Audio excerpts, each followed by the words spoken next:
आज 2 दिन धरिकी गुजरात अहमदाबाद रे साबरमती आश्रम रे आमर एआईसीसी अधिवेशन है। गतकाली सीडब्ल्यूसी मीटिंग थला। सीडब्ल्यूसी मीटिंग रे विभिन्न प्रस्ताव गुड़ाक आगत करा जायथला। श्रीयुक्त मल्लिकार्जुन खड़गे जी इनिशिएट करथिले एवं कंक्लूडिंग करथिले श्रीयुक्त राहुल गांधी जी एवं गुड़ाए स्टेट रो लीडर माने, पीसी प्रेसिडेंट माने, सीएलपी लीडर माने एवं सीडब्ल्यूसी सदस्य वृंद एवं अन्य मुख्यमंत्री एम समस्त पार्टिसिपेट करथिले। आज ठीक से अधिवेशन रे साबरमती आश्रम रे साबरमती तट साइड रे हितला जो दांडी मार्च आरंभ होता से गोटे आज ऐतिहासिक अधिवेशन है। समग्र भारत वर्ष हाराहारी 4,500 5,000 आमर निमंत्रित एआईसीसी सदस्य एवं निमंत्रित सदस्य, CWC member, PCC president, CLP leader आदि अन्य विभिन्न एमएलए एमपी मिनिस्टर निमंत्रित थे, समस्ते उपस्थित थे। ओडिशार हाराहारी आमर 80 ରୁ 90 जन आसते आमर अधिकांश एमएलए आसते एवं पार्टिसिपेट करते। आज प्रस्ताव आगत कले श्रीयुक्त सचिन पायलट जी प्रस्ताव आगत करते गोटे पर गोटे वक्ता से प्रस्ताव उपर आलोचना करते।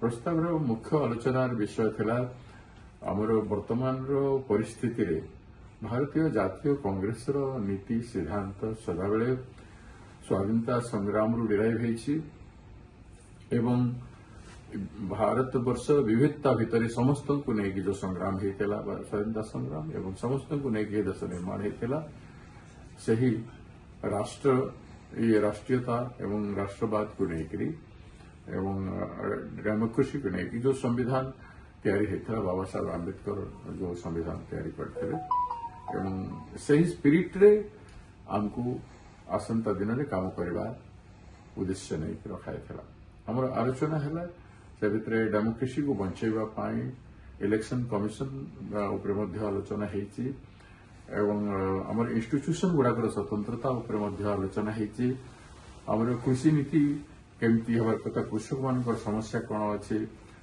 युवक मान समस्या केमती अच्छी, मजदूर एवं विभिन्न श्रेणी काम करुवा लोकंकर मध्य आज कौन सी अवस्था अच्छी ए देशर सबू विषय वस्तु पर आलोचना था। महिला मानकर एट्रोसिटी उपरे मध्य आलोचना होता एवं सबुठ बेसी गुरुत्वपूर्ण है न्यायपथ।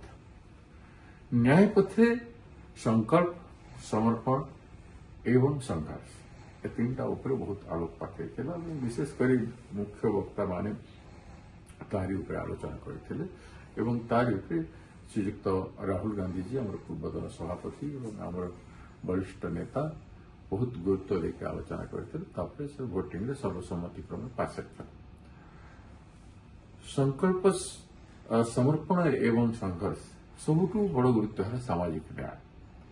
न्याय पथरे देशर समस्त विषय वस्तु उपरे देशवासी को न्याय देवा पाई, प्रत्येक क्षेत्र में न्याय देवा पाई आज बीजेपी शासन काल रे सबु क्षेत्र जो अन्याय है तेणु से सबु क्षेत्र में न्याय देवा पाई आमर संकल्प है।